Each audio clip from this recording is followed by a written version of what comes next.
Hai Church, Shalom semuanya. Puji Tuhan, kita dapat bertemu kembali dalam ibadah GGIC Digital Church hari ini. Kami menyambut Anda semua yang baru pertama kali bergabung dalam ibadah GGIC Digital Church hari ini. Dan kami sangat senang Anda menjadi bagian dari GGIC. Doa kami kiranya Anda semua dijamah oleh Roh Kudus sepanjang ibadah ini. Dan oleh karena itu, mari siapkan hati dan hidup Anda untuk dipenuhi oleh hadirat Tuhan dan berkat firman Tuhan. Selamat mengikuti ibadah. Hai Church, Shalom. Firman Tuhan di dalam Galatia pasal 2 ayat 20 berkata, namun aku hidup, tetapi bukan lagi aku sendiri yang hidup, melainkan Kristus yang hidup di dalam aku.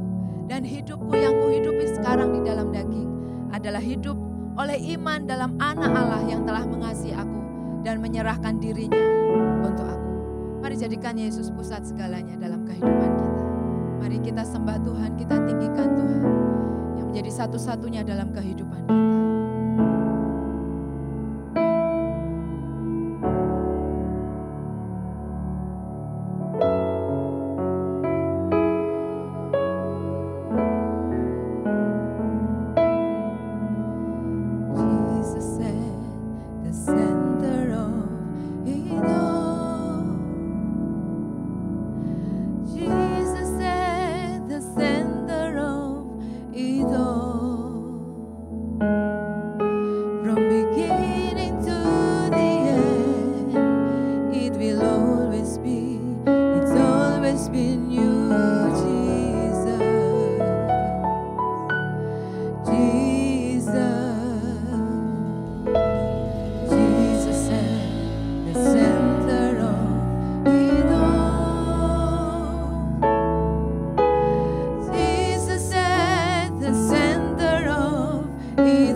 You're the center.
just want to praise you, to lift my hands and say, I love you. You are everything to me, and I exalt your holy name. I exalt your holy name. I exalt your holy name on high.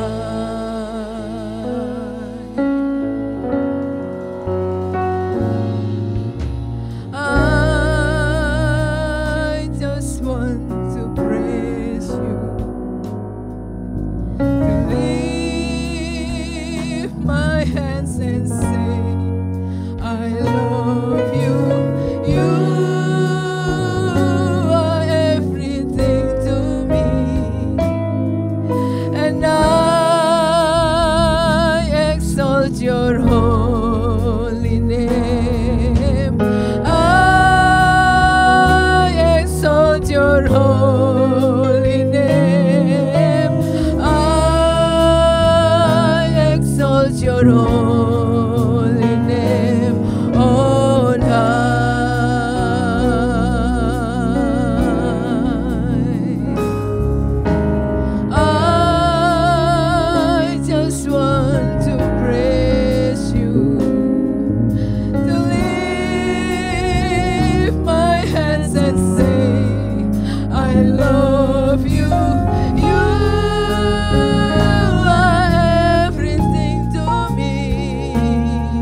and I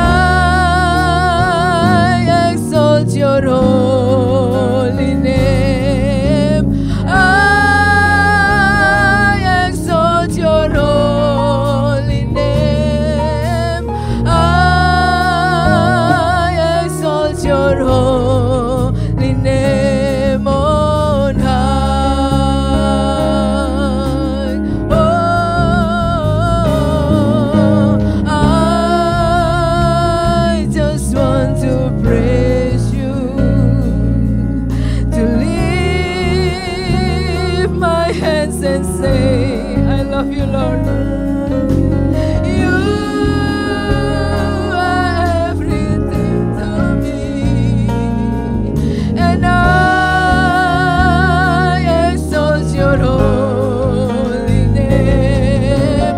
I exalt your holy name. I exalt your holy name on high, and I exalt your holy name. I exalt your holy name. I exalt your holy name on high, and I exalt your holy name, and I exalt your holy name.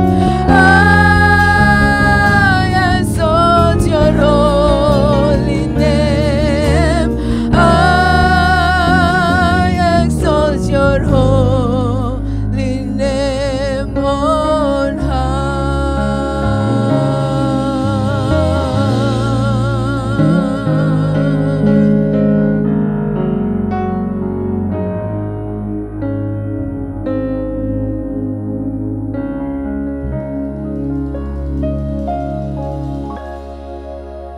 Shalom saudara sekalian, apa kabarnya hari ini? Saya percaya saudara sekalian terus berbahagia dalam kasih Kristus. Saya mengucapkan selamat datang untuk semua jemaat GGIC Digital Church, atau maupun kepada saudara yang baru pertama kali bergabung di ibadah GGIC Digital Church. Saya mewakili seluruh tim dari GGIC Digital Church mengucapkan selamat datang, welcome to our family. Saat Anda beribadah bersama dengan kami, Anda sudah masuk dalam keluarga GGIC Digital Church. Saya percaya saudara semua sekalian mengalami minggu yang luar biasa, minggu-minggu yang penuh dengan blessings, berkat Tuhan atas hidup saudara sekalian. Sebentar lagi kita akan merayakan event yang paling ditunggu oleh para orang yang percaya kepada Tuhan, yaitu adalah Paskah. Sebentar lagi kita akan merayakan Paskah. Di masa-masa Prapaskah ini kita sungguh berbahagia menanti bahwa mendapat kabar bahwa Tuhan Yesus bangkit dari kematian, mengalahkan kematian. Amin. Mari teman-teman, sebelum kita masuk kepada firman Tuhan hari ini, mari kita berdoa. Tuhan, terima kasih Tuhan atas kasih karunia-Mu yang sungguh ajaib, sungguh amat baik dalam setiap kehidupan kami ya Tuhan. Kami bersyukur kami bisa hadir, sama-sama berkumpul, memuji menyembah-Mu Tuhan. Sekarang kami ingin mendengarkan firman-Mu. Karena Engkau yang berbicara, Kau berkati mulut hamba supaya firman yang ingin Kau singkapkan ini masuk ke dalam hati setiap dari kami dan bertumbuh menjadi iman yang kuat dan berbuah lebat. Di dalam nama Tuhan Yesus kami berdoa. Amin, amin, amin. Teman-teman, hari ini kita akan belajar dari sebuah perikop yang sangat luar biasa, yang sangat inspirasional, yang sangat insightful. Kali ini kita akan belajar dari Injil Lukas. Pasti saudara-saudara sudah familiar atau pernah membaca tentang perjalanan ke Emmaus. Ini hanya ditulis oleh Injil Lukas saja. Dari 4 penginjil, hanya Injil Lukas saja yang menulis perjalanan ke Emmaus. Dan menurut saya ini adalah Injil yang luar biasa. Dari sini kita bisa belajar banyak, dan hari ini saya akan mencoba membagikan apa yang Tuhan beri. Mari kita belajar akan gradual revelation. Mari kita baca di Lukas 24 ayat 13 sampai ke 35. Ayat ke-13, pada hari itu juga 2 orang dari murid-murid Yesus pergi ke sebuah kampung bernama Emmaus, yang terletak kira-kira 7 mil jauhnya dari Yerusalem. Dan mereka bercakap-cakap tentang segala sesuatu yang telah terjadi.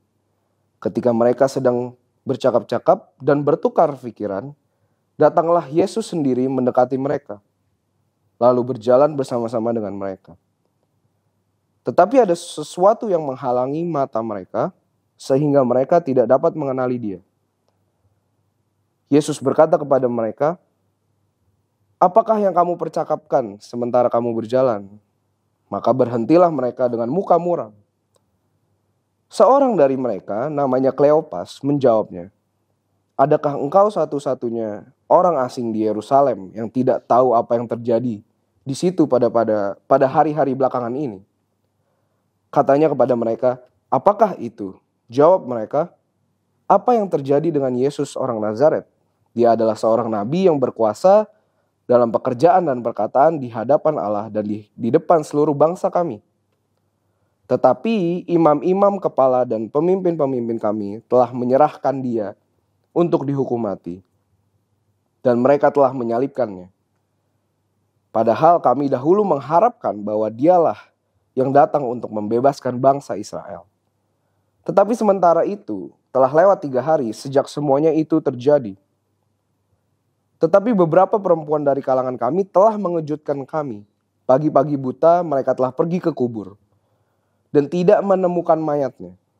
Lalu mereka datang dengan berita bahwa telah kelihatan kepada mereka malaikat-malaikat yang mengatakan bahwa Ia hidup.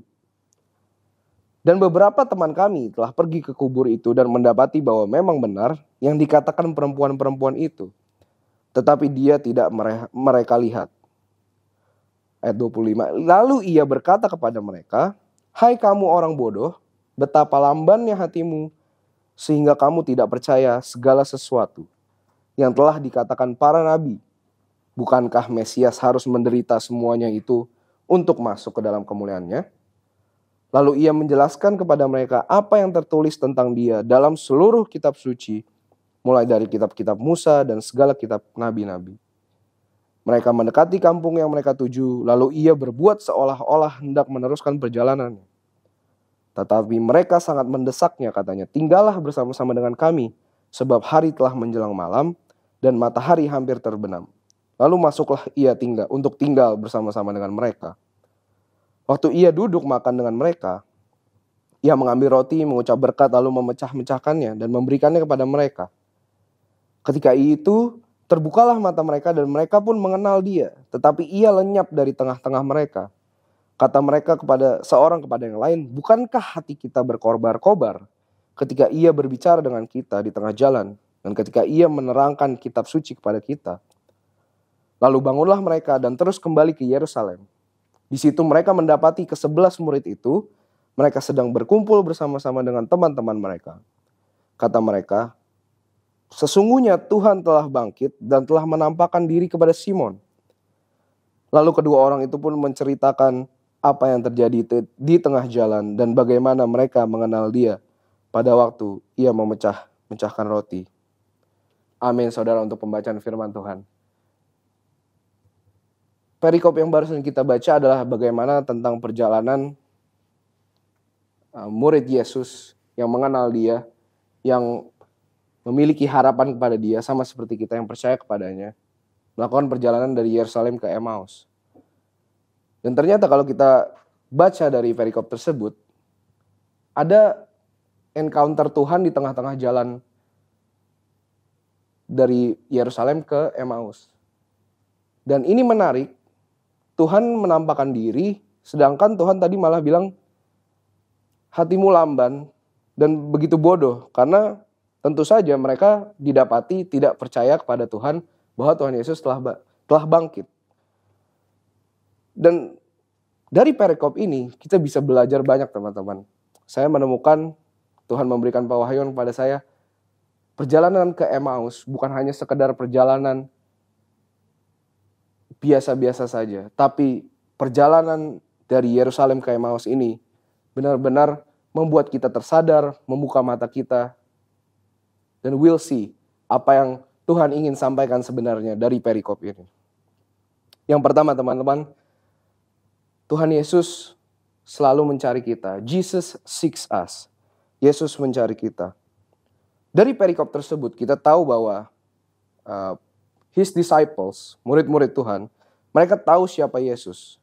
Mereka mengenal Yesus. Mereka tahu apa yang dia perbuat, mujizat-mujizatnya, apa yang telah dia lakukan selama masa hidupnya.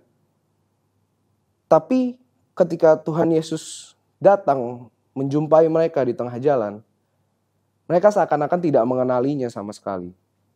Mereka tahu banyak tentang dia, tapi mereka pun juga melihat dan menjadi saksi atas semua yang sudah dilakukan, yang terjadi di Yerusalem. Tapi mereka nggak mengenali Yesus sedikit pun. Nah, ada beberapa alasan teman-teman, mengapa mereka tidak mengenali Yesus ketika Yesus menghampiri mereka. Yang pertama itu Tuhan tidak mau mereka mengenalinya. Seperti yang ada ditulis tadi. Saya mau baca dalam terjemahan NIV. Luke 24 verse 16. But they were kept from recognizing him. Di situ tertulis but they were kept from recognizing him. Mereka justru dicegah untuk mengenali Tuhan, mengenali Yesus di situ. Kenapa? Di terjemahan asli, dalam terjemahan aslinya, kalau kita baca, dikatakan bahwa mereka dicegah Tuhan untuk mengenali Yesus. Karena Tuhan itu sebenarnya memiliki sebuah tujuan dalam pencegahan akan pengenalan ini. Bukan berarti Tuhan itu jahat karena tidak mau menunjukkan dirinya dan memberitahu dan membiarkan murid-muridnya mengenali dia. Enggak, tapi Tuhan memiliki purpose di dalam pencegahan akan mengenalnya ini. Nah, Tuhan tuh mau mereka belajar untuk memegang teguh janji Tuhan. Seperti tadi kita sudah baca. Ketika Tuhan bertanya apa itu, mereka berhenti dan dengan muka muram dan muka mereka muram gitu. Jadi mereka percaya, mereka tahu bahwa Tuhan adalah Raja yang datang, tapi mereka tidak bisa berpikir bahwa oh ternyata Tuhan udah mati gitu, udah disalib dan mati. Nah, itu yang pertama. Tuhan tidak mau mereka mengenalinya karena Tuhan memiliki purpose di situ. Mereka sengaja tidak dibuat untuk tidak mengenalinya karena Tuhan memiliki purpose di dalamnya. Nanti kita tahu purpose-nya apa. Nah, yang kedua, tidak sesuai ekspektasi. Murid-murid Yesus ya sudah secara natural mereka berjalan setiap hari bersama dengan Tuhan Yesus, tahu hidupnya seperti apa, mereka mengikuti dia sepanjang waktu. Mereka sudah memiliki pemahaman siapa itu Yesus. Yesus datang untuk apa dan bagaimana ia akan melakukannya. Tapi ternyata teman-teman, ketika mereka sudah paham akan siapa itu Yesus, apa yang Yesus akan lakukan dan apa yang akan dia perbuat. Sebelum perjalanan ke Emmaus, kita tahu Tuhan Yesus sudah disiksa, disalib, lalu mati dan dikuburkan.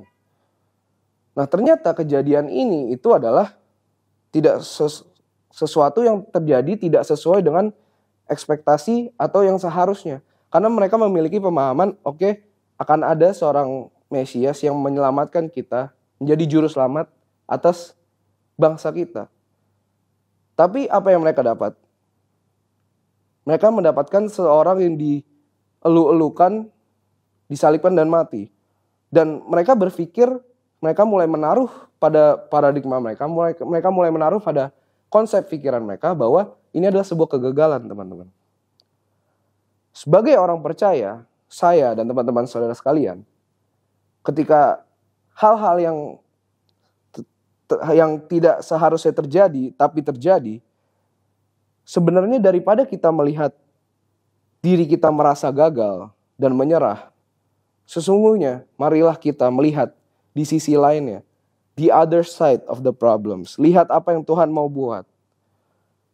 Karena gini, apa yang Tuhan buat sekarang belum tentu kita mengerti maksudnya sekarang. Sometimes God makes something, kita ngertinya tuh nanti belakangan ketika kita udah lihat hasil dari pekerjaannya. Nah sama, karena mereka berharap, murid-murid mereka berharap Tuhan itu hadir dan menyelamatkan mereka, tapi malah disalibkan dan mati. Yang kita tahu disalibkan dan mati itu adalah untuk menebus segala dosa kita dari past, now, and future. Tapi karena konsep paradigma mereka yang tertutup oleh konsep yang salah dan hanya berharap kepada Tuhan yang akan menyelamatkan mereka dan tidak sesuai apa yang terjadi, mereka malah merasa gagal. Dan kita harus berhati-hati teman-teman. Sebagai orang yang percaya, apapun yang terjadi dalam hidup ini, percaya bahwa Tuhan punya rencana. Dan kita gak harus mengerti sekarang, tapi terus pegang teguh kepada janjinya. Itu tadi adalah beberapa alasan kenapa mereka tidak mengenalinya. Nah yang ketiga, ada yang iman yang kecil, lanjutannya. Iman yang kecil. Kita baca di ayat 22, tetapi beberapa perempuan dari kalangan kami telah mengejutkan kami. Pagi-pagi buta mereka telah pergi ke kubur. Ayat 23, dan tidak menemukan mayatnya. Lalu mereka datang dengan berita bahwa telah kelihatan pada mereka malaikat-malaikat yang mengatakan bahwa ia hidup. Ayat yang ke-24, dan beberapa teman kami telah pergi ke kubur itu dan mendapati bahwa memang benar yang dikatakan perempuan-perempuan itu, tetapi dia tidak mereka lihat. Nah ini masih lanjut beberapa alasan mengapa mereka tidak mengenali Tuhan. Iman yang kecil. Tadi kita sudah baca di ayat yang ke-22 sampai 24, dikatakan ada beberapa perempuan dari kalangan kami telah memberitakan bahwa Tuhan Yesus di kubur Tuhan Yesus itu sudah kosong. Kemudian mereka melihat sendiri bahwa kuburnya telah kosong dan mereka tidak percaya. Nah, mereka tidak percaya karena mereka memiliki iman yang kecil, teman-teman. Padahal mereka sudah dapat kabar dari perempuan, mereka sudah melihat kuburan yang kosong sendiri, tapi mereka tetap tidak percaya. Kebangkitan supranatural Yesus itu berada di luar paradigma mereka. Itu sebabnya mereka tidak percaya. Level iman yang kecil melimitasi pekerjaan supranatural Yesus yang bisa dilakukan dalam hidup kita semua, teman-teman sekalian. Jadi mungkin saat ini Tuhan sedang melakukan sebuah hal yang besar di dalam hidupmu, di dalam hidupku, tetapi it doesn't seem to work out karena level iman kita yang kecil membatasi kekuatan Tuhan di dalam hidup kita. Ingat waktu itu Yesus, ada kisah bahwa Yesus pulang ke kampung halamannya di Nazaret, tapi Yesus tidak bisa melakukan sedikit pun mujizat. Dia cuma hanya melakukan beberapa mujizat kecil menyembuhkan, tapi dia tidak bisa melakukan mujizat yang luar biasa sama seperti tempat-tempat lain. Kenapa? Karena mereka memiliki iman yang kecil, tidak berekspektasi lebih kepada Tuhan. Nah, kita sebagai orang percaya, kita harus hati-hati, teman-teman. Dan tidak melakukan hal ini. Jangan pernah mendiskon pekerjaan atau kekuasaan Tuhan hanya karena kita tidak bisa memahami cara kerjanya. Karena pikirannya itu lebih daripada kita, rencananya itu di luar nalar kita. Jadi jangan pernah diskon pekerjaan Tuhan. Karena kalau kita sampai ngediskon pekerjaan Tuhan, ya kita gak bakal dapat berkat yang udah Tuhan siapkan. kita seharusnya menjadi orang yang percaya, kita harus exceed, kita harus beyond level of faith, kita harus expect bigger. Karena kita ini anak-anak Tuhan, anak-anak yang terpilih. We get a blessing from our Father gitu. Jadi jangan limitasi pekerjaan Tuhan karena level iman kita yang kecil. Nah, itu tadi beberapa alasan mengapa mereka tidak bisa mengenali Yesus. Karena tadi kan sudah dibilang Yesus mencegah mereka untuk melihat. Karena 3 alasan itu.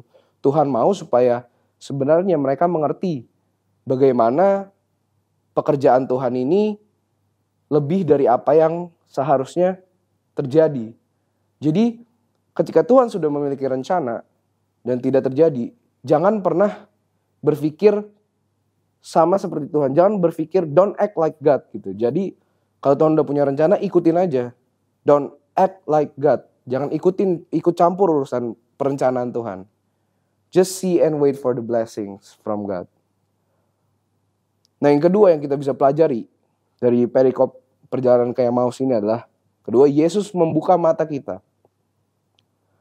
Kita baca di ayat yang ke-27, Lukas 24 ayat 27. Lalu ia menjelaskan kepada mereka apa yang tertulis tentang dia dalam seluruh kitab suci, mulai dari kitab-kitab Musa dan segala kitab nabi-nabi.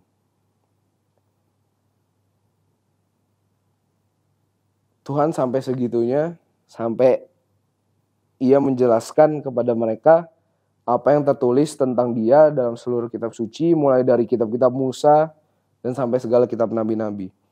Mungkin Yesus mengutip dari Kejadian 3 ayat 15 yang berbunyi, aku akan mengadakan permusuhan antara engkau dan perempuan ini, antara keturunanmu dan keturunannya akan menemukan kepalamu dan engkau akan menemukan tumitnya.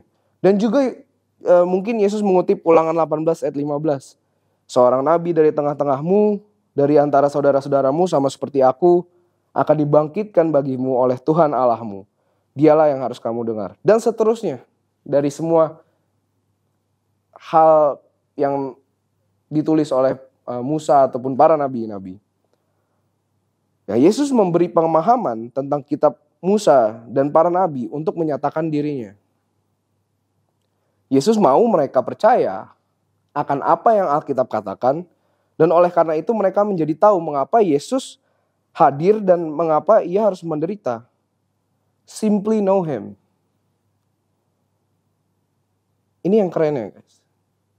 Kita tahu waktu Yesus dicobain, dia juga membalas dengan melawan setan dengan ayat. Dengan apa yang tertulis pada firman Tuhan. Dan juga di sini, ia mengajarkan pada murid-murid yang ia temui untuk percaya melalui kitab-kitab yang sudah ditulis. Banyak orang akan memberitahu kepada saudara-saudara sekalian, pada saya juga mungkin, bahwa Yesus adalah, for example, Yesus adalah orang yang baik, dia adalah juru selamat dan satu-satunya jalan menuju kekekalan. Tapi sebenarnya, di luar pemahaman akan Injil, kita tidak bisa sepenuhnya mengerti siapa itu Yesus. Mau orang ngomong apa tentang Yesus, kalau kita nggak refer back to the Bible, kita nggak refer back to the scripture, kita nggak bisa sepenuhnya mengerti siapa itu Yesus. Nah teman-teman, sangat penting sekali nih untuk kita mengerti dan memahami firman Tuhan. Karena gini, in life, sekali kita tidak percaya, in one point we don't believe, maka at every point ke depannya kita juga nggak akan percaya. Itu sama seperti godaan. Sekali kena, akan seterusnya kena. Nah jangan sampai kita harus hati-hati, karena kita harus mengerti benar-benar firman Tuhan. Tuhan mencegah mereka untuk mengetahui siapa Tuhan, atau bahwa Yesuslah yang bersama-sama dengan mereka. Karena kalau hanya mereka melihat,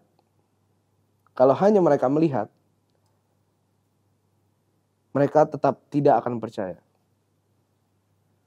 Teman-teman, ini udah levelnya luar biasa. Bahkan melihat saja tidak percaya.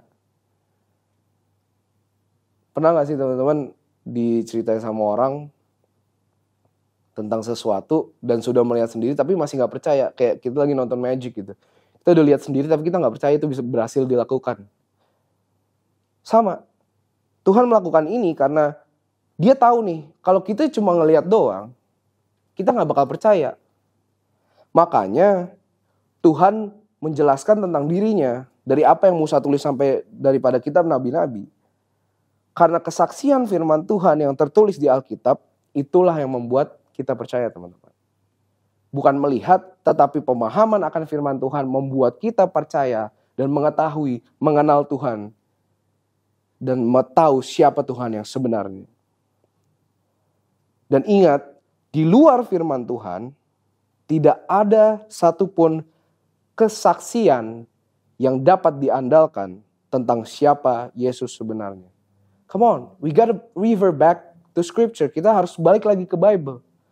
Apa yang orang interpretasikan, kalau itu nggak based dengan Alkitab, nggak usah dipercaya. Itu nggak bisa diandalkan. Ini Alkitab sendiri yang bilang, Tuhan aja ngomong revert back to the scripture.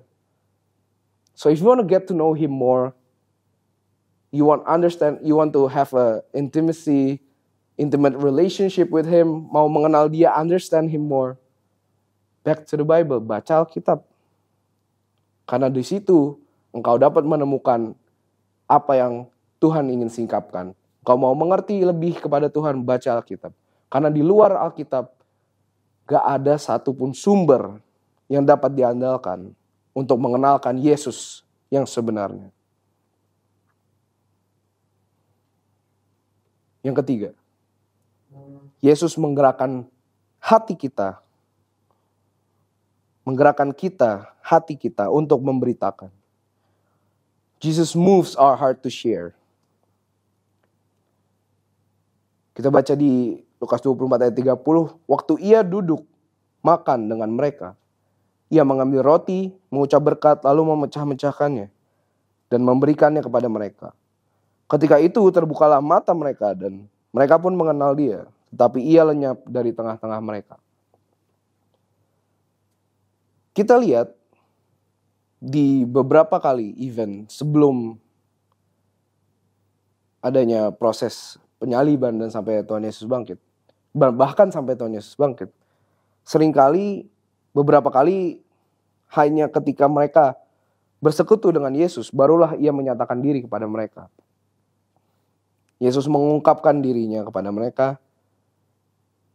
Dan mata mereka telah dibuka melalui kebenaran akan firman-Nya. Tapi kita lihat, tetapi ketika mereka mengenali dia, justru dia menghilang. Kalau di terjemahan bahasa Inggris bilang, he vanished. Menghilang, persekutuan dengannya tidak akan bergantung kepada kemampuan mereka untuk melihatnya, melainkan pada penerimaan mereka atas firman-Nya. Tadi Tuhan udah bilang untuk refer back to scripture, tapi ketika dia sudah tahu pengenalan akan firman Tuhan, dan mereka Tuhan Yesus menampakkan dirinya. Dan mereka mengenali dia itu adalah Yesus yang selalu bersama dengan mereka. Dia menghilang. Karena pengenalan akan Tuhan dan persekutuannya tidak akan bergantung kepada kepercayaan mereka based on just seeing Him. Tapi balik lagi, karena akan penerimaan firman-Nya. Jadi teman-teman, kita melihat Tuhan tidak bisa menjadikan kita dekat, intimate dengan Tuhan atau kenal dengan Tuhan. No. Balik lagi apa? Melainkan pada penerimaan mereka atas firman-Nya. Nah, ini yang menarik teman-teman. Perhatikan respon mereka. Ini yang sangat menarik. Di ayat 31 dikatakan, ketika itu terbukalah mata mereka dan mereka pun mengenal dia, tetapi ia lenyap dari tengah-tengah mereka. Kata mereka, seorang pada yang lain, bukankah hati kita berkobar-kobar ketika ia berbicara dengan kita di tengah jalan dan ketika ia menerangkan kitab suci kepada kita? Lalu bangunlah mereka dan terus kembali ke Yerusalem.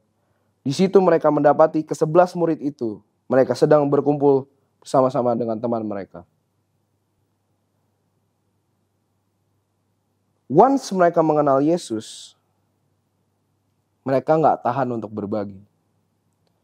Lihat, kata mereka kepada yang lain, bukankah hati kita berkobar-kobar ketika ia berbicara dengan kita di tengah jalan dan ketika ia menerangkan kitab suci kepada kita?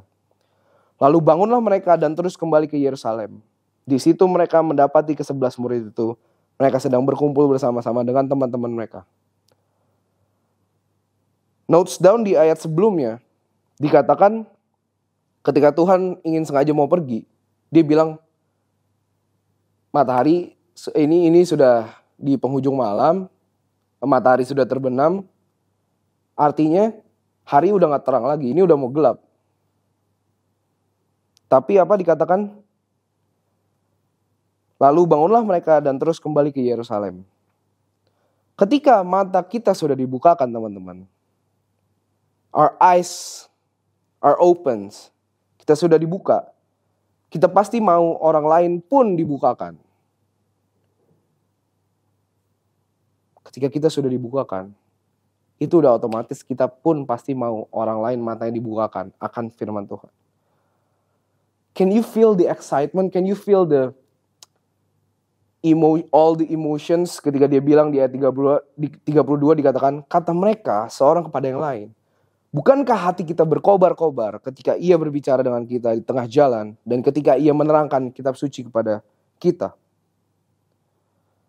An encounter with Jesus, pertemuan dengan Yesus, harusnya kalian tuh memiliki gejolak emosi yang luar biasa. Di sini dia bilang hatinya berkobar-kobar. If you have met Jesus, ketika you have an encounter with Jesus, harusnya hati kalian pun juga berkobar-kobar. Filled with excitement, filled with love, filled with fire. Dan dikatakan di ayat selanjutnya, setelah dia katakan berkobar-kobar, mereka langsung berangkat ke Yerusalem. Perjumpaan dengan Yesus membuat mereka berapi-api dan menggerakkan hati mereka. Ketika hati kita tergerak oleh Tuhan, sebenarnya hati kita juga tidak akan tahan untuk gak berbagi. So it means ketika sebenarnya teman-teman sudah encountering Jesus, harusnya hati kalian berapi-api. Dan ketika hati kalian berapi-api, hati kalian tergerak untuk berbagi akan firman Tuhan. Baik lagi dikatakan sebab hari telah menjelang malam dan matahari telah terbenam. Ini mengindikasikan bahwa waktu, keadaan, tempat, ataupun situasi yang bahaya sekalipun, our surroundings cannot stop us to share the word of God. Waktu, keadaan, tempat, situasi yang bahaya tidak bisa memberhentikan kita dari hati kita untuk berbagi tentang Tuhan. Dan seharusnya teman-teman, semua orang, saya, saudara sekalian yang sedang mengikuti ibadah GGIC Digital Church, semua orang yang sudah merasakan keselamatan dari Tuhan, seharusnya melakukan hal yang sama. Karena apa? Karena hatinya tergerak. Karena hatinya tergerak. Hati yang tergerak muncul ketika engkau sudah encountering Jesus. Have you encountered Jesus in your life? Apakah saudara memiliki hati yang tergerak untuk berbagi akan Tuhan? Mari saudara kita cek hati kita masing-masing. Apakah ada gerakan dalam hati kita untuk berbagi firman Tuhan? Pernahkah mata Anda terbuka untuk mengetahui siapa dia atau apa yang telah dia lakukan untuk hidupmu? Apakah saudara sekalian tahu bahwa dia berjalan dengan saudara sekalian dan berbicara dengan saudara? Dapatkah saudara bersaksi tentang kehadirannya dalam hidup saudara? Apakah pengalaman Anda dengannya begitu nyata, begitu mengharukan, begitu mengubah hidup, sehingga menyebabkan saudara menceritakan kepada orang lain tentang Tuhan Yesus? Have you encountered Jesus? Mari kita berdoa. Tuhan, terima kasih Tuhan atas pewahyuan yang sungguh luar biasa Tuhan. Bagaimana kita sebagai orang yang percaya kepadamu seharusnya memiliki iman yang luar biasa. Expect what comes from you. Kita tahu bahwa cerita ini tidak berhenti pada saat Tuhan Yesus mati di atas kayu salib. But then he rose. He win the war. He win over death. Dan biarlah setiap hati kita yang percaya kepada Tuhan terus melebur. Dan seharusnya kita sebagai orang percaya, ketika kita sudah encountering Jesus, harusnya kita bisa tergerak dan memberitakan Injil. Kiranya Tuhan memberkati pewahyuan ini supaya menjadi biji yang ditanam, bertumbuh dengan lebat di dalam hidup dan hati kami semua. Hanya di dalam nama Tuhan Yesus kami telah berdoa. Amin. Saya percaya firman Tuhan yang disampaikan hari ini akan memberkati setiap kita. Sebab yang menyertai kita adalah Allah yang menyembuhkan. Yang menyertai kita adalah Allah yang menyelamatkan. Oleh sebab itu mari dalam setiap hidup kita puji Tuhan, kita tinggikan nama Tuhan dalam setiap kehidupan. Every praise is to our God.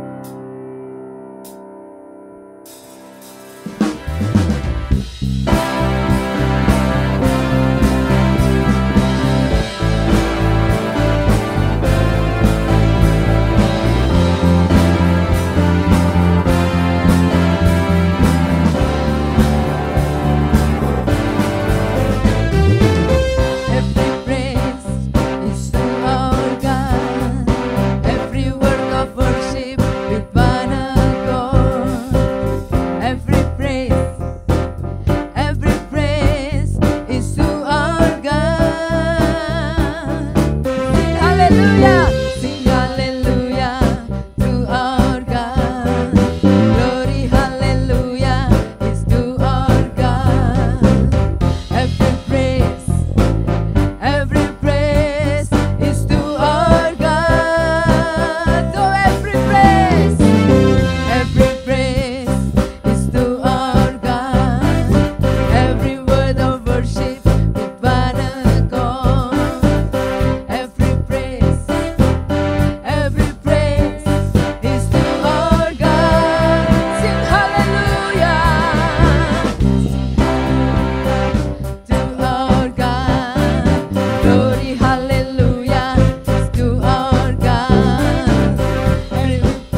Puji Tuhan, kami percaya Anda semua diberkati melalui ibadah GJIC, melalui pujian dan firman Tuhan hari ini. Bagi Anda semua yang diberkati melalui firman Tuhan, Anda dapat menaburkan benihnya melalui nomor rekening di bawah ini. Oh iya, di tahun 2023 ini ibadah GJIC menjadi jam 7 malam dan ada satu program baru yaitu Aku dan Kehidupan Doaku yang diadakan hari Jumat jam 7 malam. Sehingga selama sepekan program-program di GJIC adalah yang pertama ada Aku dan Keluargaku yang diadakan setiap hari Selasa jam 10 pagi. Yang kedua ada program Heartbeat yang diadakan hari Rabu jam 7 malam. Yang ketiga ada program Aku dan Alkitabku yang diadakan hari Kamis jam 7 malam. Yang keempat ada program Aku dan Kehidupan Doaku yang diadakan hari Jumat jam 7 malam. Dan yang tidak kalah penting yang kelima ada ibadah GJIC yang diadakan jam 7 malam hari Minggu. Oh iya, jangan lupa untuk dukung terus channel ini dengan cara subscribe dan bunyikan lonceng notifikasinya di YouTube saudara supaya saudara tidak ketinggalan program-program yang ada di GJIC ini. Sekali lagi, apabila Anda diberkati melalui pelayanan GJIC, Anda dapat mendukungnya dengan menaburkan benih saudara melalui nomor rekening di bawah ini. Dukung terus channel ini dengan cara membagikan video-video melalui handphone saudara ke saudara, kerabat, keluarga, dan handai tolan. Supaya mereka semua mendapat berkat juga melalui pelayanan GJIC. Happy Sunday!